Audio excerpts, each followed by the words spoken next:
This is Car Guys Talk with Andrew and Tavarish. Hey everyone, how are you? Hope you're doing very, very well. We are back. We're back. We're back. Where did we go? What year is it? What year is it? So we're back after a short hiatus of just a few months, and my name is Scruffy Magoo over here, and this is Balds McKenzie. So this is the Car Guys Talk show podcast where we talk about how much facial hair we have both grown. Mine is, it's going to go away after a while, but you're just getting started. I think you should keep yours and let it rip, tater chip. I don't think so, because that's how you get on the no-fly list. But anyway, yeah. Aloha Snack Bar. Yeah, Aloha Snack Bar, and we have lost a sizable portion of our audience. So, so I wanted to talk a little bit about where I've been. You can talk about where you've been. And I've been nowhere, so go ahead. Okay, so I'm going to talk about where I've been. First of all, my name is Freddie Hernandez. You may know me as Tavarish if you're on the internet and you're looking for Lambo videos but can't find any. Oops. And this guy right here, I'm saying this like this thing across the table from me. this orb of energy, this hulking monster, this aberration, this his name, he is called Andrew Howell. I am called that. Okay, and this Car Guys Talk podcast. I have been out, and I have a little bit of a confession to make. The reason why I've sort of disappeared from my channel, I haven't really been posting stuff. Haven't really been posting any build videos. Honestly, I've posted a few super videos just to get that project started, but it's been few and far between. I've been doing maybe one a week, and last week I didn't do anything. And every single video I post, the number one comment is where is Andrew? Oh, the Lambo, right. Where's Andrew? Where's the Lambo? First of all, where is Andrew that goes without saying. Yeah. Goes without saying. But right. Yeah. It's where's the Lambo? Yeah. Where is the Lambo? So I'm going to tell you where the Lambo is. And at this point, right now, we are recording on a Sunday, and you guys should see this at some point, and maybe Tuesday or Thursday or however we do it. But recording this on a Sunday, the Lambo is still at the body shop. Yep. But I will be getting it tomorrow. So, tomorrow on Monday. And by the time this comes out, you guys will already have seen it, hopefully. And I hopefully you guys didn't see it. Oh man. I got notifications, and I got something coming through the speaker, so I apologize for any of that. Sorry about that, just some technical difficulties. But so the reason why I have disappeared is entirely my fault. Now, this isn't because it's not an H3H3 apology video where, guys, I'm really just been really sad, and whatever. That's not the case here. This is just bad planning on my part, and I will do way better in the future to plan out things. You better.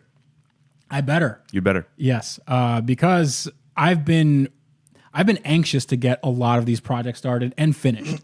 So what happened is, a few months ago, I decided to do a bunch of trips at once. And those trips consisted of me going to Goodwood Festival of Speed in the UK. I went to the Dust Bowl rally. That was the rally that went from New England to Louisiana, New England to New Orleans, essentially. And then I decided to go on my vacation. I do a vacation once a year. It's usually a longer vacation. This was actually the longest vacation I've ever taken. You ever taken? I ever taken.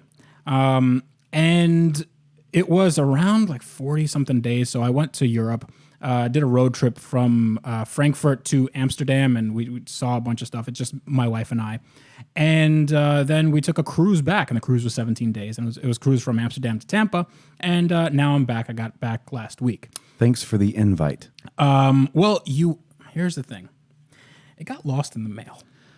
And I know that I see you all the time, but I'm a formal type of guy. And if you didn't get it, then you know what? You didn't RSVP. So. No, it's cool. I just spent a bunch of time at home. I was No. It's fine. It's okay. It's all right. It's all right. You know. I mean, it's not like you deserve a vacation because you like make a million videos otherwise.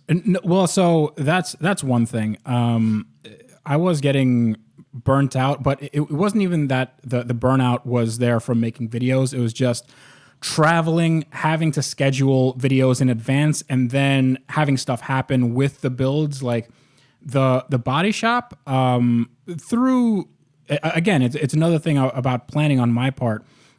We were going to do the reveal before I left in August. We're going to do a reveal at the Ace Cafe.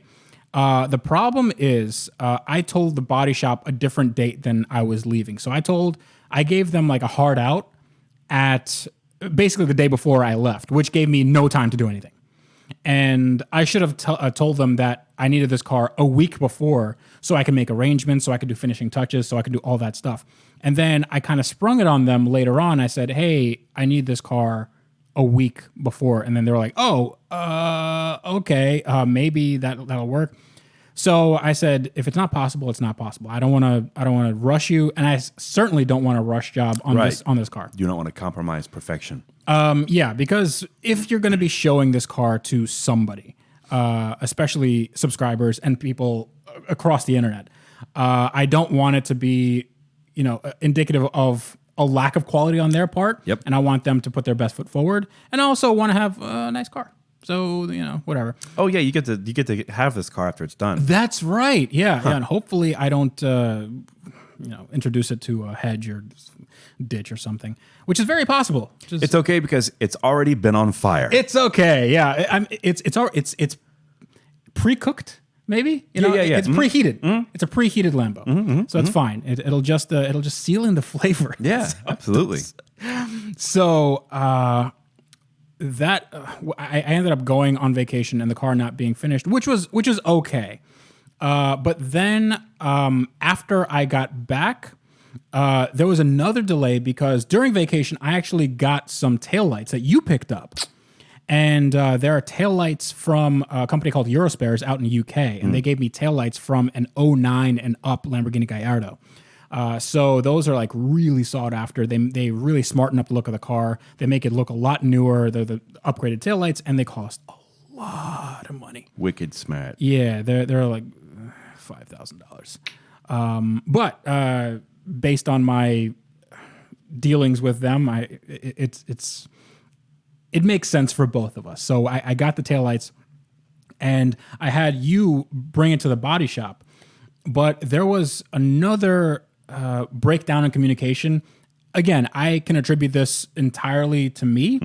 Maybe I wasn't clear enough or something, but it was only until like last week when they realized that, these taillights should be put on the car. Because I needed them to put the taillights on the car and paint the rear panel, which is different from the panel that's on the car now. And the problem was I can get away with doing the fitting work. That's not a problem. But it's just I need the paint to match what they already put down. So I can get the paint and stuff, but then it's going to look like two different shades of color on the car, and it's just going to look like crap. So I asked them to do that, and then that took a little bit more time. So that turned in like a Tuesday pickup turned into a Thursday or Friday pickup, and then that turned into a Monday pickup, and hopefully this Monday pickup is the one that's going to stick.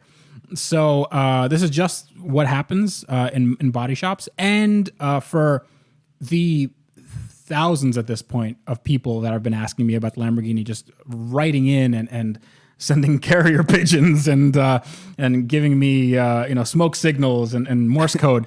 Freddie, they're formal subscribers. They like to be formal. They are dedicated. They are diehard. Asking me about the Lamborghini. Yeah, I want the Lamborghini to be done just as much as you do, and that will be priority number one. After that, I'm going to get the Supra done, and then we'll get on to Viper and Bentley and all that stuff.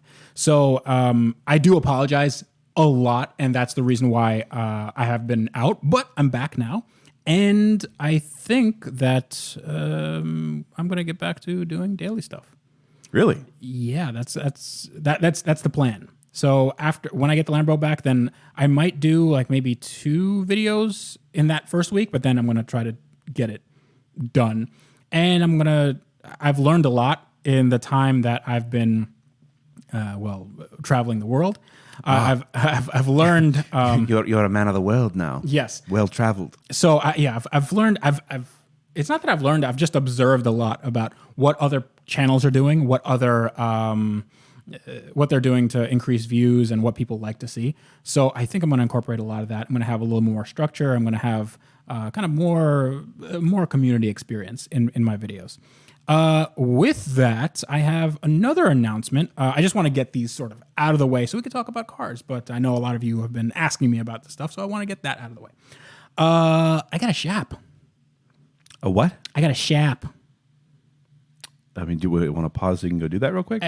No. I have acquired a workshop. Ah, yes.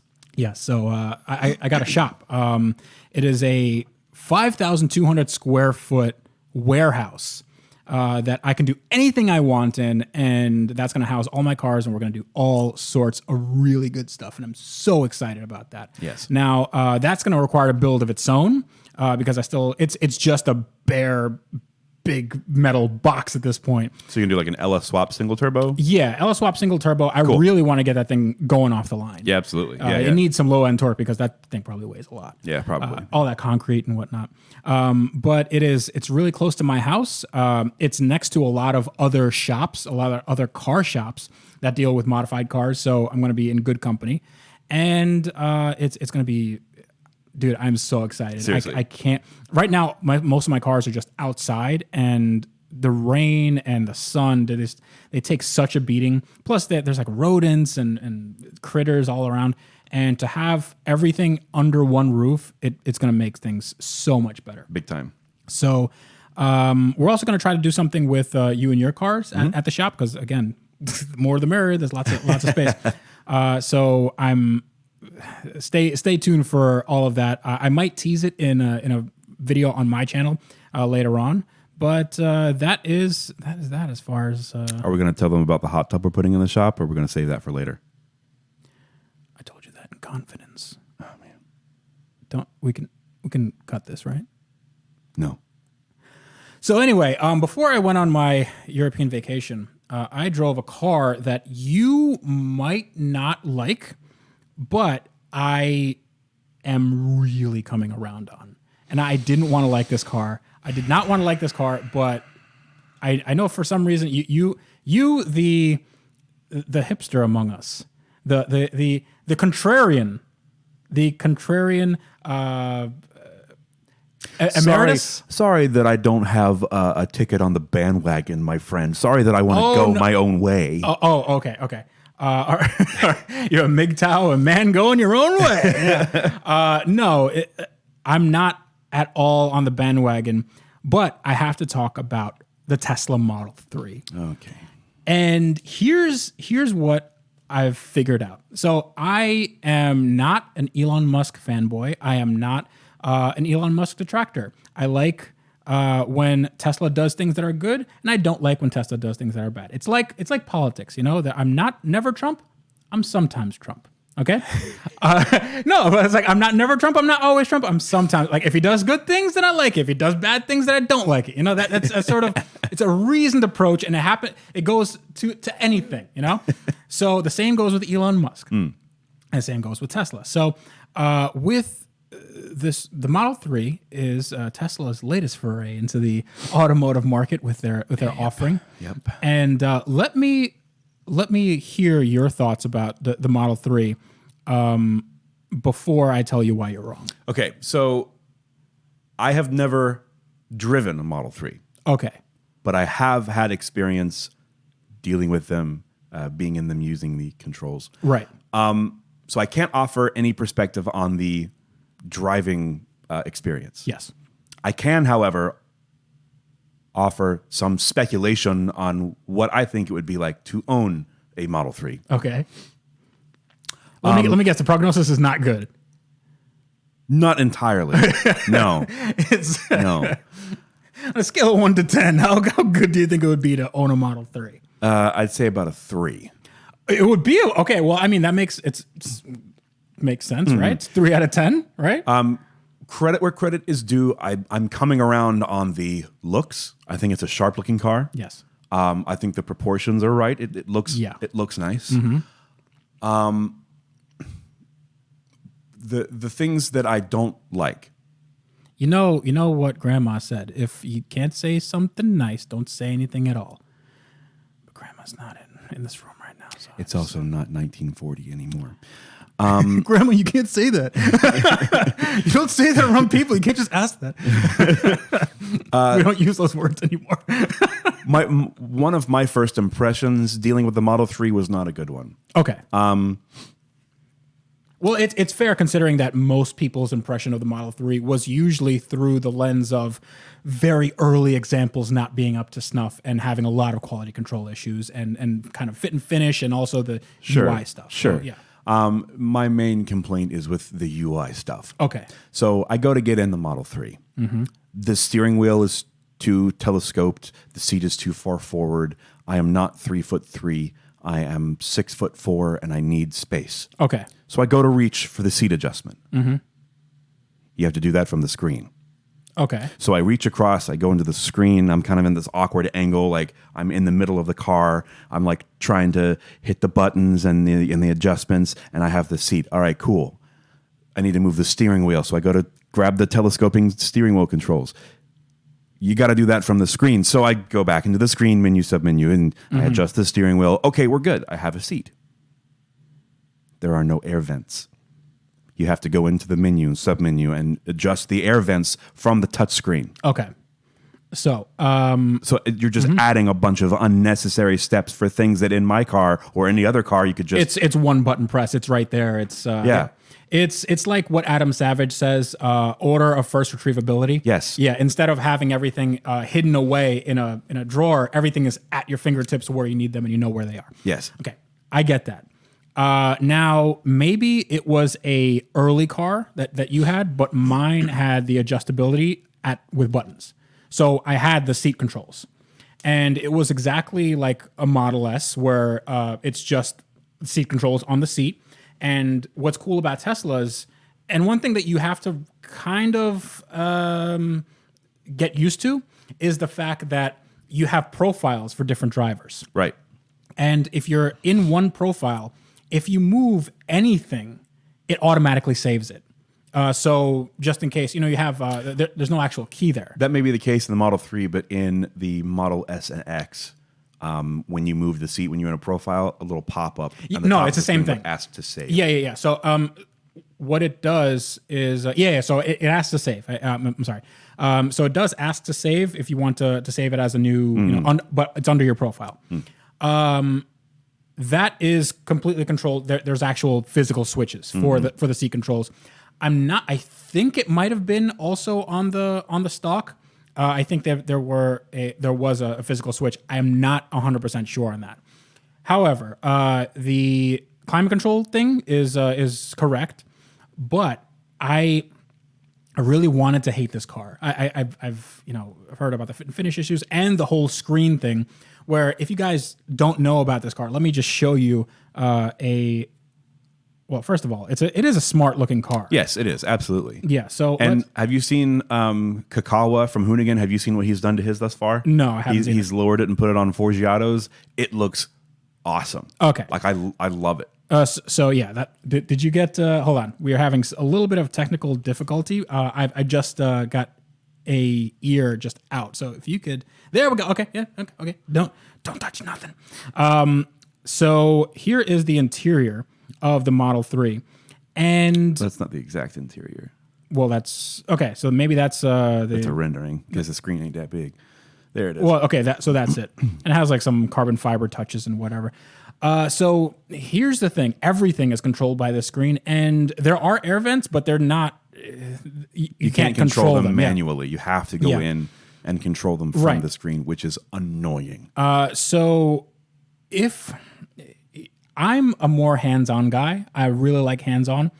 I was delighted that this car takes care of a lot of those things.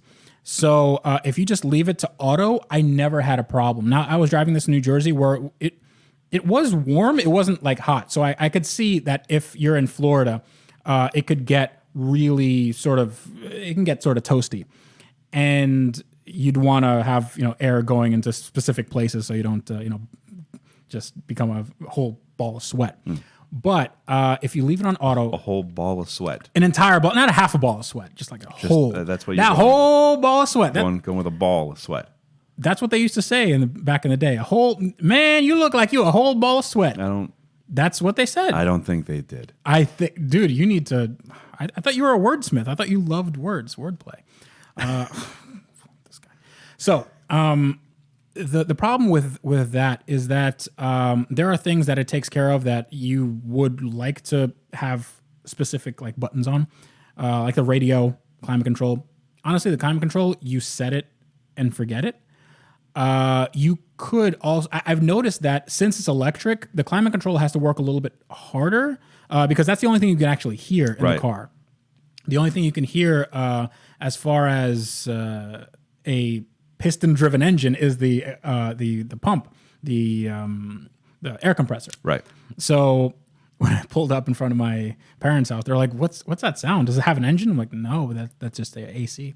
But I noticed that the AC is set a lot lower. Not lower in terms of temperature, in terms of intensity. So I have the AC set around 72 or 71, but I saw that I had it set at like 76 or 77 because my mileage was better. And I was also pretty comfortable. I mean, one thing I really liked about this was the greenhouse. Like you can see everything. Yeah. It is very, very good. But it took me a lot less time to get used to that screen than I thought. If you can get accommodated with a phone in about a day, which usually that's how long it takes. You get a new phone, you have to see where the options are, and so it gets your hand gets accustomed to it. Right. It's the same thing in the Tesla. Yeah, absolutely. When you start, everything starts to kind of make sense, and then you get into if you're giving this to people that aren't us, that aren't tinkerers, that aren't people that want to have like very granular control, that just need like a car, this is a really good car.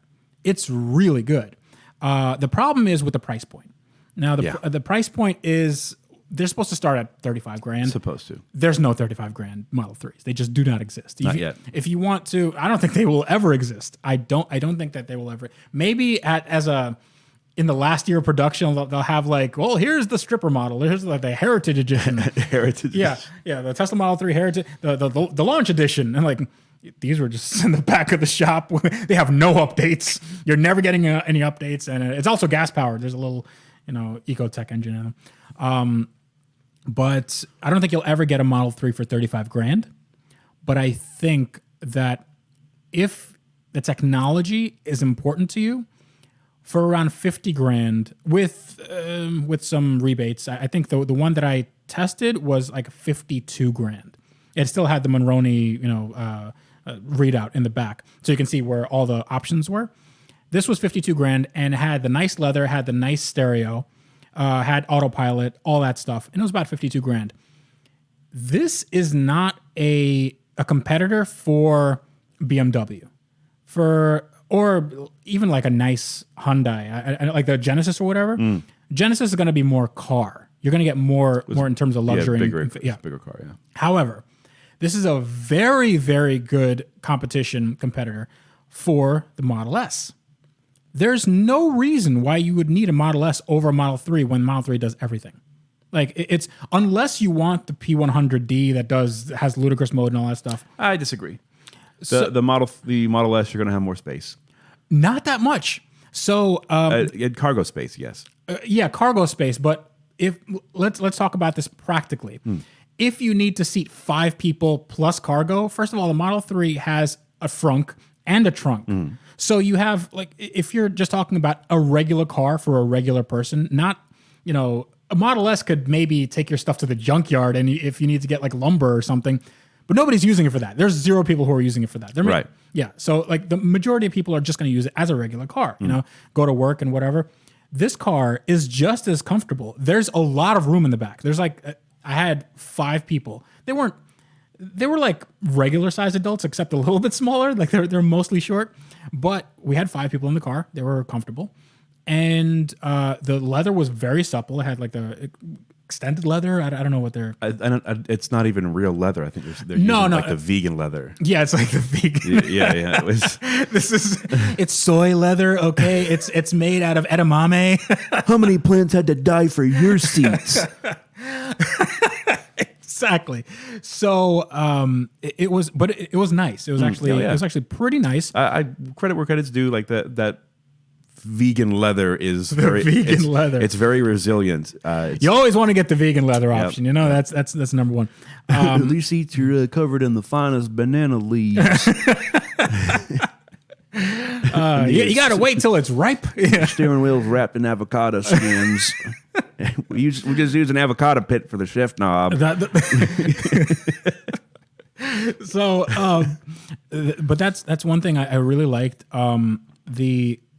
The stereo system. I know a lot of people, Matt Farah included, he complained about the stereo system. I think if you get the upgraded one, it's very good. In any Tesla, the upgraded stereo system is something to write home about, especially in the Model X. It's good God. Yeah. No, I mean, I had this thing cranked. Yeah, and it does not And distort. it's, no peaking, nothing. I mean, maybe at the very, very top end, but it's like by the time you're there, like it's uncomfortable to get up to that. Yeah. But it sounds very like just a stock system. Awesome. Can I tell you something I used to do on test drives at Tesla? What you do? In the Model X specifically. So I would tell them that like the standard sound system is kind of like your home theater system. It sounds really good. Yeah. A lot of good mids and lows. But the upgraded sound system, and I still stand by this, is legitimately like a movie theater sound system. Yeah. It is incredible. Yeah. And so what we would do is like at the last few minutes of the test drive, I would put on I would be like, so you guys want to test out the sound system? I would save that for last. Yeah. So I would like, they'd be driving, I'd go in and I'd pull up the Jurassic Park theme song from Jurassic Park. And so we would be pulling back into the parking lot. So by the time we got to the parking lot, it's starting to swell. Dun, dun, dun, dun, dun, dun, dun, dun, dun, dun, dun, dun, dun. And at this point, we would be parking, and this is when I would demonstrate the auto park feature. And so, and this is so stupid. This is such a long story for the dumbest payoff. So like we would good. Like, oh. we would initiate the auto park, and it would be backing in and doing the thing. And so I'm like, all right, guys, just bear with me. I want to turn the music up a little bit. So I'd turn it up, and it'd be this like dun dun dun dun na na na na na na na na na na na na na na, like this, like, you know, big orchestral swell. Yeah. And we'd park, and it would be great, and we're like, everyone would be clapping. I'd turn it off. I'd turn the music down, and I'm like, did that make sense? And they're like, what? I'm like, guys, we just did a Jurassic Auto Park.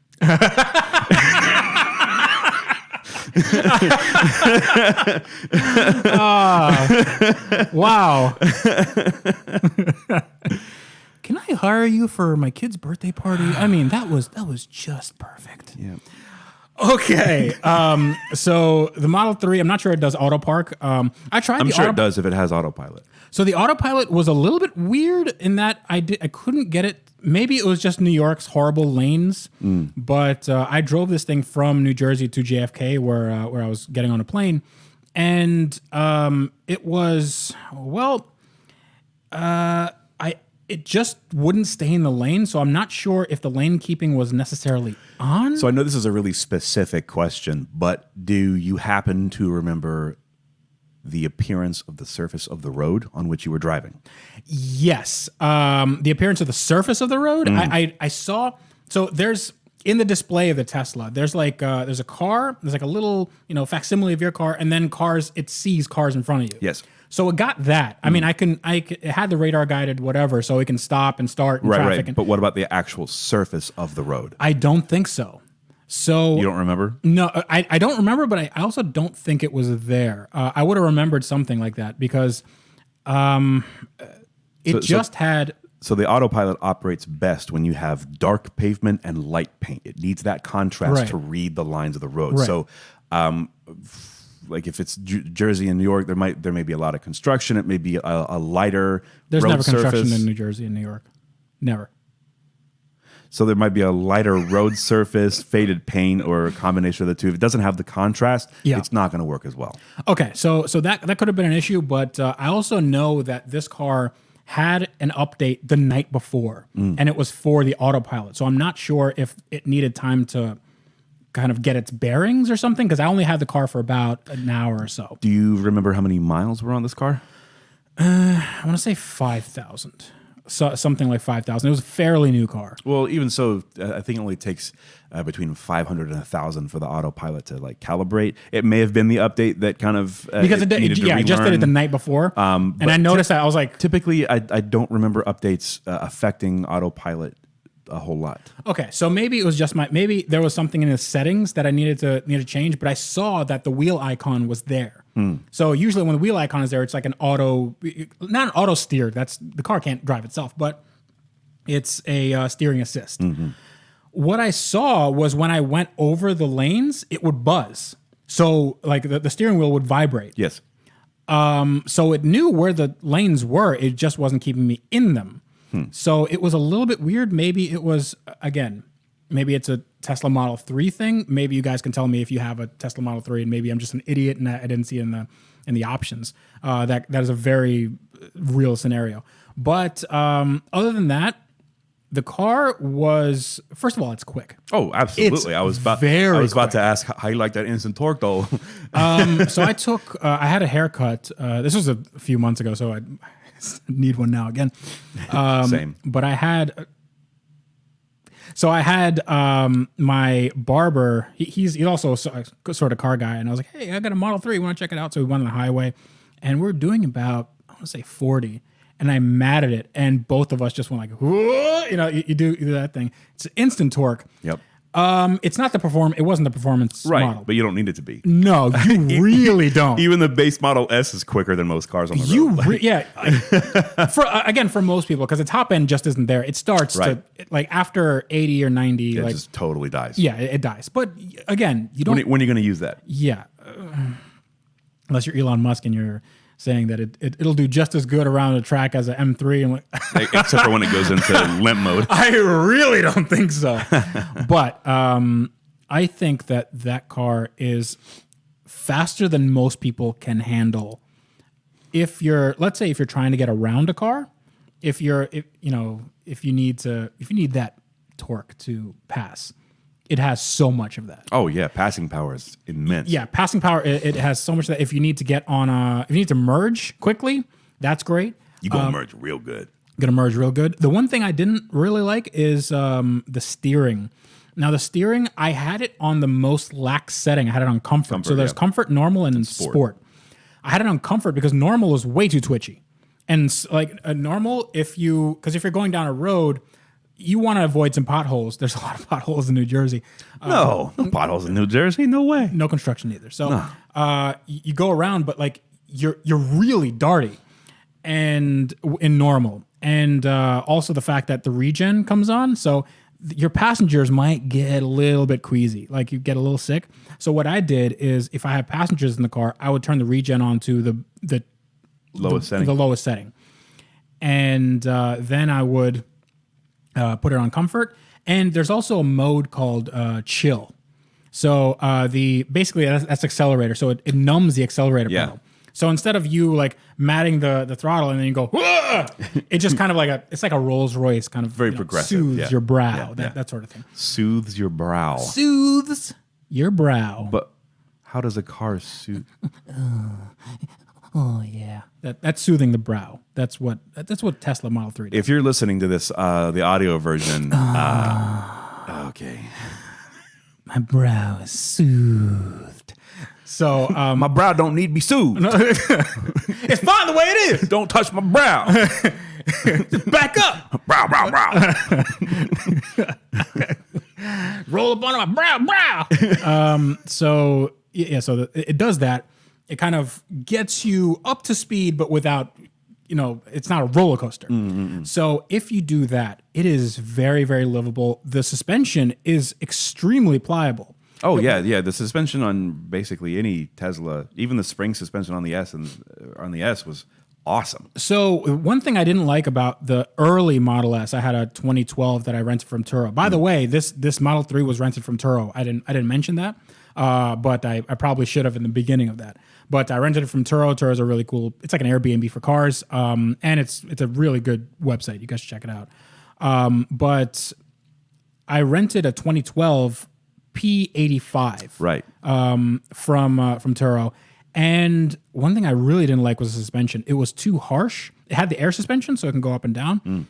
It was just, I think it was like single valved or something. It was just, it felt a little bit more like a modified, like if you add air suspension. Yes. But it's like a universal air suspension. Yep. Doesn't take into account like the, if it's just for show. That's sort of what it rode like. It's not luxury car yet. Like Mercedes, like if you have air suspension, you can tell it's like, wafts you along, and it's just that right amount of pressure. It knows, and it's all this. But they figured all that out with the Model 3, and this doesn't have air suspension. It has regular springs. Super comfortable. Yep. I felt like a Crown Vic with 300,000 miles. Kind of worn in, but you can go over any bumps and it doesn't matter. I've never driven the 3, but the Model S. Every time I drove a Model S with coil suspension, I preferred it over the air suspension because it felt so composed. Right. It's so planted. And of course, you have like almost a full ton of batteries on the bottom of the car, so that helps. Right. But one of the test drive routes near the service center where I used to work, went over railroad tracks. There were times I just gunned it over the railroad tracks, and it was just no problem. Barely felt a thing. Is that why you're no longer working for Tesla? Like, we looked at the black box on our Model S here, and looks like you were going 90 over this railroad tracks. There's a 3-inch tracks, man. I can promise you, out of almost everyone working there, I was the least of their worries when it came to driving. Oh, okay. Sounds good. So, but the Model 3, I really wanted to not like it because you've seen a lot of the reviews and people just kind of sounding off on it and saying the fit and finish, and there's horrible panel gaps and there's all these problems. My car did not have bad panel gaps. There were a few fit and finish issues, but it really was not that bad. I mean, I've seen worse. I'm not gonna.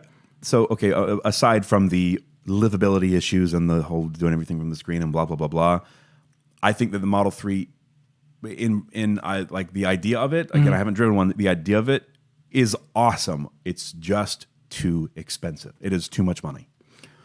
It all depends on what too much money is for you, because if you care more about the tech, then it's totally worth it because no other car has this tech. No other car is going to have this tech in such a package.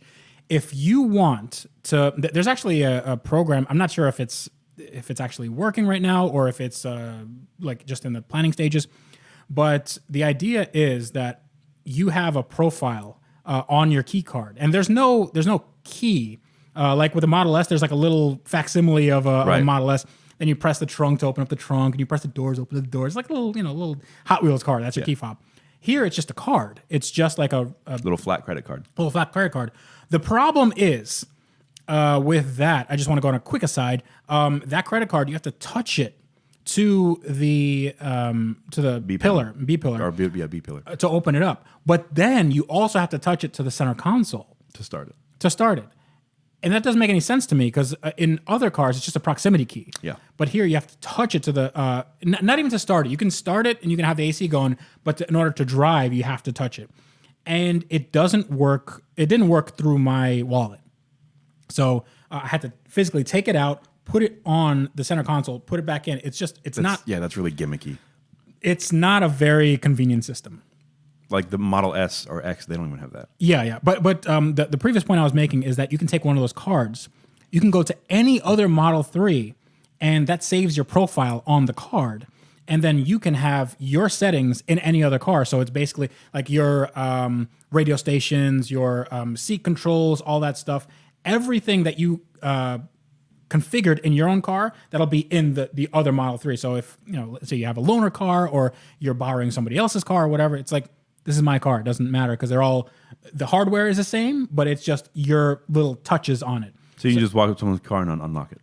No, not as such, but I think you can have, It might be a cloud-based thing. I don't know. You like maybe log in, but again, I don't know if this is an actual thing. Maybe Tesla Model 3 owners can tell me, but I think it's in the planning stages, maybe.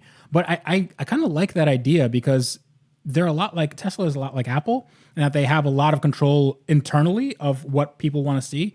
They also listen to their audience, they listen to their customers for the most part. And I think it's they introduce a lot of interesting things, which could be gimmicky. There's a lot of lot of gimmicks. It's really gimmicky. Like there's the Easter eggs. There's you could go on the surface of Mars. There's Rainbow Road and all that stuff. It's gimmicky, but there's enough there that it's just it'll separate them from Porsche's never going to do that. Porsche's never going to have a ludicrous mode. Porsche will have this is track dynamic sport plus with the optional stability control. Like that is what Porsche does. Tesla's like, this is effing stupid mode where everything is effing stupid, Well, it's when you do ludicrous plus in the Model S or the X, it's like, are you sure you want to do ludicrous plus mode? This will put extraneous wear on the battery and drivetrain, and you can either say, yes, let's do this, or no, I want my mom. I want my mommy. Yes, no, I want my mommy. Like, okay, but that's something that no other manufacturer can do, and they can do that because they're, it's kind of Elon's baby at this point. I don't consider Tesla a car company. I consider them a tech company. Yeah, I think that's how most people consider them as well, just because they have a lot of issues. But just going back on the Model 3, just to wrap this up, I don't want to rag on this car, and I don't want to have a long-winded review, even though we've been talking about this for a while. Whatever. So the Model 3, I would say for most people, if you can afford it, if you're looking for a car with the cutting edge, if you want to be on the cutting edge of tech in a car and have the experience, have a very novel, have a very different experience than you would in any other car, the Model 3 is like the best way to go. I mean, you can get like a Nissan Leaf. I think Nissan Leafs are nice or something, but they're not the Model 3. They don't look as good. They don't drive as well. They're very economical. The range is terrible compared to the range. It's not terrible, but it's not bad. The range on the car that I had, it was extended range, 310 miles. Yeah, that's more than what I get out of a tank of gas in my Focus. Well, that's for different reasons. I think the Tesla Model 3 would get way less than 310 miles if you drove that car like you drove your Focus. No. But it's not going to have the bangs and crackles tune. Or any sound whatsoever. It's not, well, I mean, you can have a bangs and crackles tune on your AC compressor, maybe. But it's an electric compressor. I don't think you'd want that. Yeah. I believe my AC is broken. Sir, a component of the car has exploded. Yeah, so I think that's, I would, on a scale of 1 to 10, if I were to buy this car, it's not perfect under any circumstances, has some of those fit and finish issues. I should probably get into that just a little bit. Panel gaps weren't horrible, but they're like F-150 panel gaps. They're like kind of like that. They're not Mercedes or Audi panel gaps. They're a little more lax. They're American car panel gaps. American car panel gaps, which makes sense because it's an American car. But the rest of it, the experience, if you just want to take everything overall, it's probably one of the best cars you can buy today. And what I'd say is, I'm gonna disagree with that. It's one of the best cars you can buy today, not counting the money aspect. If you look at it from a money, like if they depreciate, which I think they will, they're going to make a lot. Yeah. In 3 or 4 years, if you can get one with all the updates and all that stuff, that's going to be a phenomenal value. You're always going to get updates. Right. So, well, maybe not. Tesla, they like, oh, now this is a upgraded motor, but you can't get that on the last one. So well, yeah, but I'm saying like software updates. You'll always have software updates. Unless you want to work on it yourself. Unless you're like Rich Rebuilds on YouTube, and then Tesla's like, persona non grata.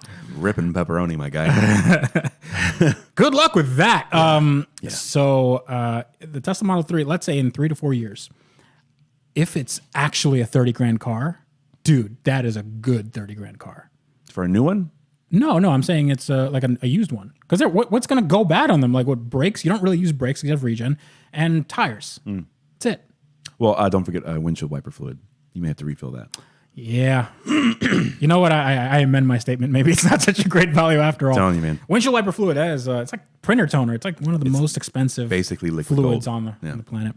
So Tesla Model 3 gets a thumbs up from me. I really, you know what? I'm gonna see if we can rent one from Turo over here, and we should go on a ride because I think you're gonna change your tune. A lot of those UI issues have been fixed because a lot of people complained about them in the beginning. And everything is sort of at your fingertips, which they should be on a touchscreen. And it's not, once you get everything set up, it's not as distracting, and it's very, like, it becomes second nature to you. So I think you should give it a second go. Okay. I mean, like I said, I haven't driven one. Yeah. So. I mean, like, really spend a day with it, and you'll like it. And I was there in bumper to bumper traffic in New York going to the airport. And it was a nice place to be, man. I liked it a lot. I mean, I do miss sitting in traffic in the Model S and X, just letting the autopilot inch me along when I was I mean, it's Snapchatting my friend. Look at the autopilot. That's what it's there for. It's like, the car's like, let me take care of this. I got this. You don't need to be. I got you, boo. Okay, so I think that's going to be it for today's episode. Hope you guys enjoyed it. We talk about a lot of different things, like me not making videos and also Teslas. So if you'd like to contact us, all our social links will be down below, and we're going to be trying to do more of this type of stuff. I'm really excited. I'm really excited to get more podcasts in, and we also might do some more formatted shows, and that'll be a lot of fun. Speaking of which, do you smell that? I think so. What is that? Are you roasting something? I think we might be roasting something. So we're going to be roasting readers' rides. And this is not just rides that our readers send us. They're not readers' rides. Nobody reads this podcast. I'm an idiot. Our viewers' rides. I'm thinking like, I'm a journalist. I gotta print this media, son. So I want pictures of Spider-Man.